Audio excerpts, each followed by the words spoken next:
오늘도 값없이 베풀어 주시는 주님의 끝없는 은혜를 누리며 승리하는 꿈미래 모든 분들이 되기를 소망합니다. 무엇보다도 믿음의 가정, 믿음의 본을 보이는 가정, 또 믿음의 유산을 남기는 가정을 이루어서 우리뿐만 아니라 우리 주변에 있는 모든 이들도 주님의 사랑을 알고 누릴 수 있는 삶을 살아내기를 바랍니다. 모르긴 해도 지난 한 주 동안 우리 꿈미래 식구들이 굉장히 많이 바빴을 것 같아요. 애들도 챙겨야 되고 부모님들도 챙겨야 하고요. 거기에 식구 중에 누군가 생일이 있다 하면 이거는 뭐 엎친데 덮친 격으로 13월의 월급이 아니라 13월에 지출이 되지 않을까 하는 그런 생각이 듭니다. 바쁜 삶을 살아가다 보니 가족이지만 자주 만나기 어렵기도 하고요.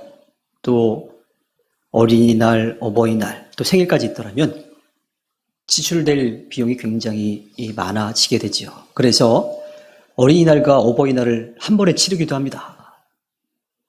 그리고 할 수 있다면 생일까지 한 번에 치르는 경우도 있기도 하지요. 근데 그렇게 하면 가성비는 참 좋은데 누군가는 꼭 상처를 받게 되는 것 같아요. TVN 드라마 응답하라 1988 1화에 보면요.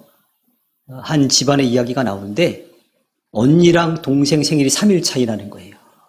그래서 언니 생일에 케이크 갖다 놓고 촛불 켜고 축하 부르고 불 끄고 한 다음에 거기서 동생 생일만큼 초를 빼고 다시 그 초를 가지고 생일 축하를 미리 하는 거죠. 할 때 한 번에 이제 하는 겁니다. 자, 매번 자신의 생일이 아닌 언니의 생일에, 자신의 생일 케이크가 아닌 언니의 생일 케이크에 초만 빼고 재탕을 하면서 축하해주는 그 모습에 너무 화가 나가지고 그동안 서러웠던 걸 다 쏟아내는 이야기가 나와요. 그래서 먹을 것도 언니랑 남동생만 주고 통닭 얘기가 나오죠. 닭다리는 언니랑 동생만 주고 자기 날개만 먹는다고 그렇게 이야기하고, 왜 언니 이름은 보라, 동생 이름은 가을이 이런데 자기 이름은 왜 덕선이냐고 그러면서 이름에 대한 서운함도 막 이야기를 합니다. 그러면서 다음 생일 때는 꼭 자기 생일에 해달라고 그렇게 이야기를 하죠. 근데 그 뒷이야기는 아빠가 그 서운해하는 딸을 데리고 와서 아이스크림을 사주고, 그리고 그 둘째 딸만을 위한 생일 케이크를 해서 축하를 해줍니다. 근데 그때 하는 멘트가 참 저는 이제 마음에 와닿았었는데 이렇게 말하죠. 아빠도 태어날 때부터 아빠가 아니잖아. 아빠도 아빠가 처음이니까 우리 딸이 좀 봐줘. 하는 그런 대사를 합니다. 요즘은 부부학교, 또 부모학교, 결혼 예비학교 이런 것들을 통해서 또 부모로 살아가는 것들을 많이 배우고 시작을 해요. 그럼에도 불구하고 각자의 자리를 잘 지키지 못하는 일들이 많이 있지요.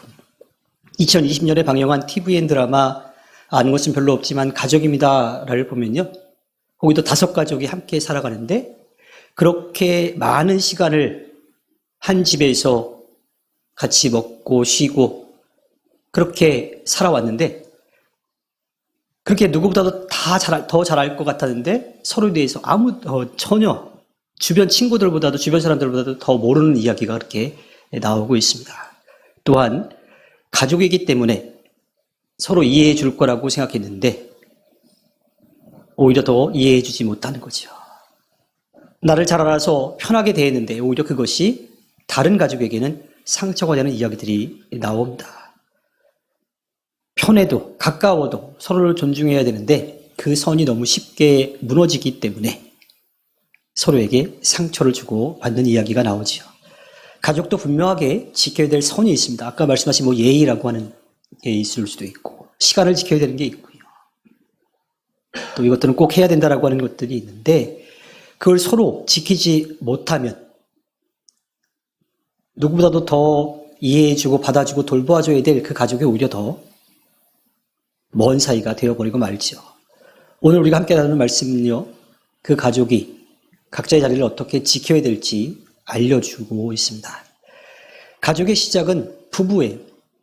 그래서 사도 바울은 오늘 우리가 함께 나누는 말씀보다 앞서서 에베소서 5장 22절부터 33절에 남편과 아내가 서로 어떻게 서로를 존중해야 되고 어떻게 서로의 관계를 유지해야 될지에 대해서 가르쳐 주었습니다. 서로를 사랑하고 또 그 역할을 할 수 있도록 이끌어줘야 된다는 이야기를 하지요. 그리고 이어서 부부와 함께 가족을 이루는 자녀들에 대한 이야기를 들려줍니다.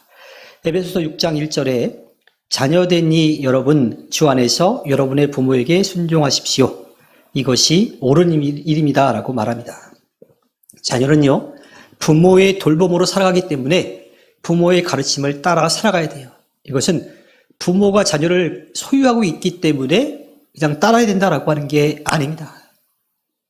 자녀가 살 수 있는 길은 부모의 가르침을 따라 살아야 되기 때문이에요. 예수님이 제자들에게 기도에 대해서 가르쳐 주신 말씀을 우리가 들어보면요. 누가복음 11장 11절부터 13절에 이렇게 가르쳐 주십니다. 너희 가운데 아버지가 된 사람으로서 아들이 생선을 달라고 하는데 생선 대신에 뱀을 줄 사람이 어디 있으며 달걀을 달라고 하는데 전갈을 줄 사람이 어디에 있겠느냐. 너희가 악할지라도 너희 자녀에게 좋은 것들을 줄 알거든. 이렇게 말씀하십니다. 이건요. 자녀를 향한 부모의 마음이 어떻다라고 하는 것을 들려주고 계시는 거예요. 그리고 이어서 그 안에는 그 부모의 마음보다도 더 큰, 그리고 그 끝을 알 수 없는 주님의 사랑이, 주님의 자녀인 우리를 사랑하고 계시다. 또 우리에게 채워주고 계시다라고 하는 것을 알려주고 계십니다. 그렇게 나쁜 부모라 하더라도 자녀에게 좋은 것을 주려고 한다라고 하는 그 말씀을 통해서 부모의 말씀을 따라 살아가라고 가르치시면서 우리에게 가장 좋은 때에 좋은 것으로 채워주시는 그 주님의 말씀을 믿고 따르라고 그렇게 가르쳐주고 계시죠. 때로는 자녀에게 가장 좋은 때에 좋은 것으로 채워주는 일이 버겁기도 해요. 해주고 싶은 마음은 이만큼이지만 처한 상황이 그렇게 해주지 못할 때가 더 많을지도 모르죠. 또 할 수 있는 만큼 최대한으로 해줬음에도 불구하고 더 못해준 게 미안하게 여겨지는 것이 바로 부모의 마음일 겁니다. 그래서 그 마음을 알아주지 않는 자녀에게 서운한 마음이 들기도 하죠. 또 반대로 보면요. 그 부모의 마음은 이제 알려고 하지 않고 자기에게 채워지지 않는 것 때문에 부모에게 서운한 마음을 자녀들이 갖기도 합니다. 우리는 모든 것을 아시고 모든 것을 하실 수 있는 주님이 우리의 필요를 채워주심을 믿고 또 그 사랑을 느낄 수 있도록 해주시는 부모님의 마음을 알아서 그 말씀에 따라 살아가야 합니다. 그런데 그것은 세상적인 방법이 아니라 바로 주 안에서 주님의 말씀을 듣고 깨닫고 그 말씀대로 살아가는 것, 또 좋은 것을 해주려고 하는 그 열심의 마음, 그 마음으로 또 그 마음을 알아서 부모님의 말씀에 따라 살아가라고 하는 것을 가르쳐주고 계십니다. 이어지는 에베소서 6장 2절과 3절의 말씀을 보면요. 네 부모를 공경하라고 하신 계명은 약속이 딸려있는 첫째 계명입니다.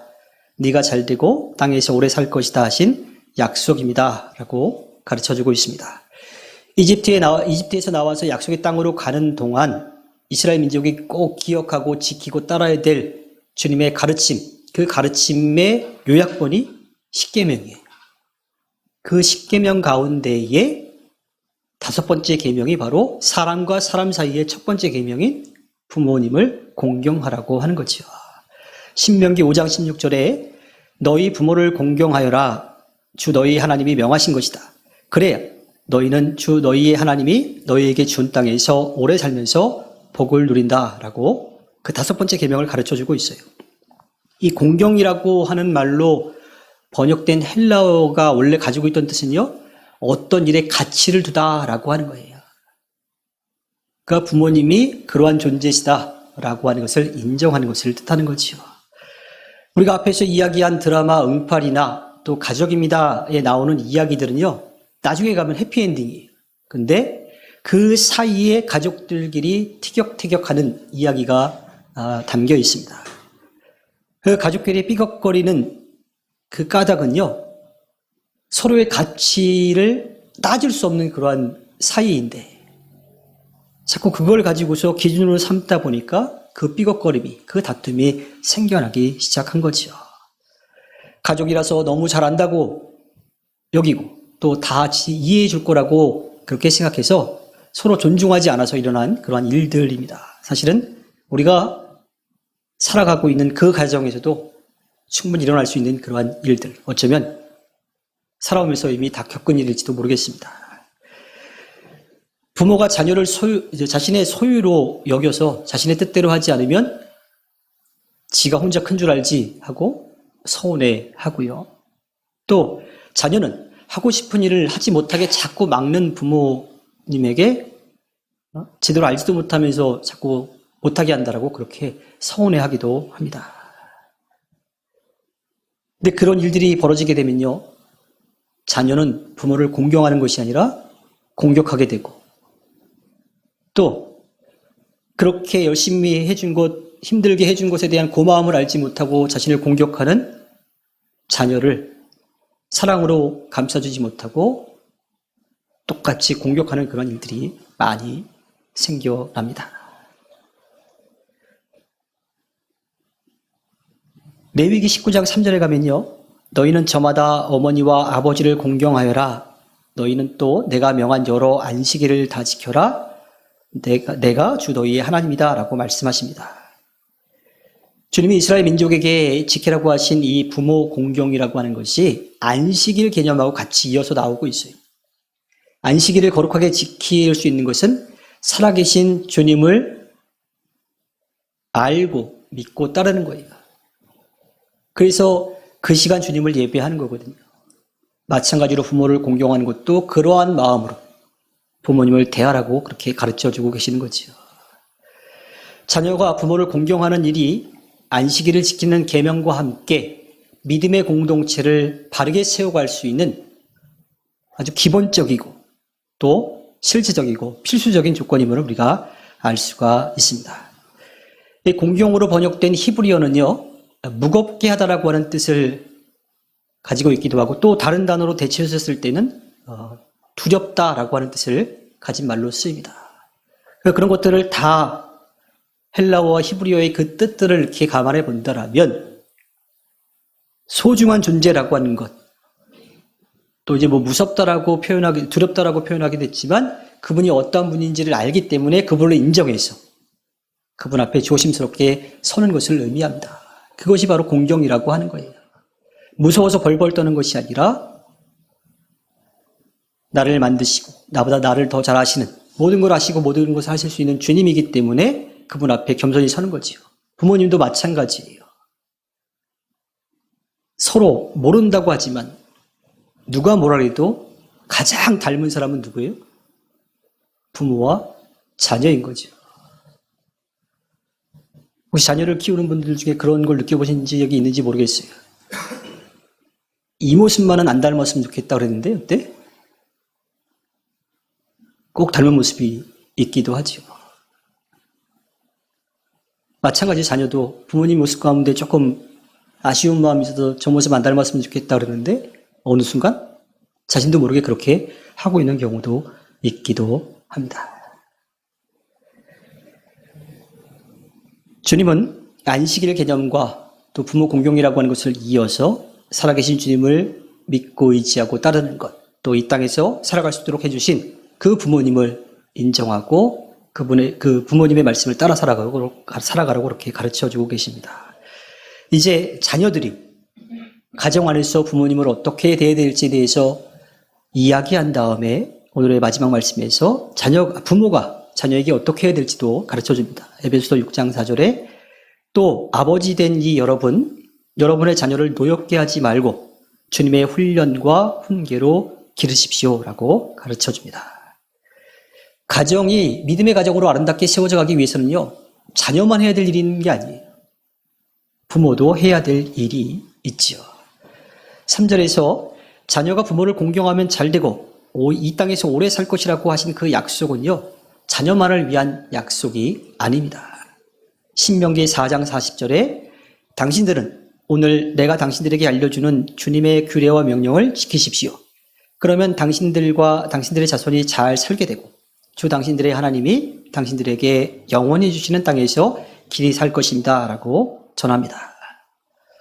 부모도 그렇게 살아야 모든 세대가 주님이 베풀어 주신 사랑과 은혜를 누리며 살아갈 수 있다라고 하는 거죠. 부모는 자녀에게 살아계신 주님의 말씀을 바르게 가르쳐 줘야 돼요. 그래야 그 자녀가 부모를 보고 그 가르침을 따라서 살아계신 주님을 알고 믿고 따르게 되는 거지요.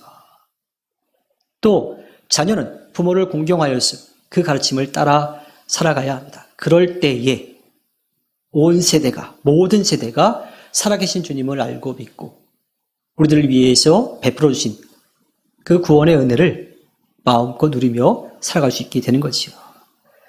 땅에서 오래 산다라고 하는 이 말씀을 좀 오해해서 듣는 경우가 있어요. 시간적으로 장수하는 것만 생각하는 경우가 많습니다. 물론 실제로 그렇게 주님께서 은혜를 베풀어 주시기도 하시겠지만 그 안에 담긴 뜻은요, 우리의 삶을 주관하시는 분이 주님이시다라고 하는 것을 알고 살아가는 거예요. 이 땅에서 살아가는 동안 주님이 함께 하심을 믿고 살아가기 때문에 그 시간이 행복한 거예요. 그 시간이 기대가 있고 또 감사할 수 있게 되는 거죠. 그렇게 주님은 부모와 자녀가 서로 인정하고 존중하는 것을 통해서 주님의 사랑을 알고 누릴 수 있도록 가르쳐주고 계십니다. 부모가 자녀에게 남겨줄 것이 많으면 참 좋겠지만 또 자녀도 부모에게 많은 것을 받으면 참 좋겠지만 그렇지 못한 경우들이 생각보다 많이 있죠. 예수님이 12명의 제자를 부르시고 가르치실 때에 예수님의 가족이 예수님이 미쳤다라고 하는 소식을 듣고 예수님을 잡아 데리고 가려고 그렇게 찾아왔어요. 그래서 예수님의 제자들이 예수님의 어머니와 형제들이 왔다고 하는 소식을 듣고 예수님에게 가서 예수님의 어머니와 형제들이 왔습니다 라고 전해줬더니 예수님이 이렇게 말씀하십니다. 마가복음 3장 35절에 누구든지 하나님의 뜻을 행하는 사람이 곧 내 형제요 자매요 어머니이다. 가만히 생각해보면 어머님에 대한 예의가 없는 듯한 그렇게 들리기도 합니다. 그런데 어머니에 대한 최대의 예의를 갖춘 것이고요. 그것보다도 더 중요한 것을 가르쳐 주시기 위해서 이렇게 말씀하셨죠. 우리나라의 상속법 가운데 서류상 가족이면 유류분을 받을 수 있죠. 현재까지는. 근데 이것이 위헌이다라고 하는 이 헌재의 결정이 있었고요. 국회에서 내년 12월 말까지 이걸 개정해야 된다고 하더라고요. 그러니까 이거를 바꿔야 된다고 하는데 서류상 가족이지만 같은 집에 살며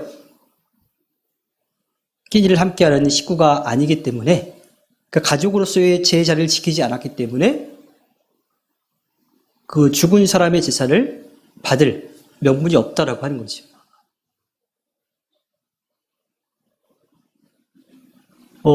대부분의 이제 그런 이야기들인 거죠. 가정 형편이 너무 어려워가지고 집을 나가 있다가 자녀가 나중에 잘 되고 나서 내가 엄마네, 내가 아빠네 하고 찾아와서 내가 받을 걸 달라고 하는 그런 일들이 이제는 있을 수 없게 되는 그런 상황인 겁니다. 예수님의 가르침이 마찬가지였어요. 예수님의 가르침은 서류상 가족이 아니라 함께 먹고 마시고 힘들고 어려울 때 또 기쁠 때 함께 도와주고 또 기뻐했던 그 식구가 되어야 형제, 자매, 또 어머니라고 또 아버지라고 그렇게 말씀해주고 계시는 겁니다. 여러분들 생각은 어떻습니까?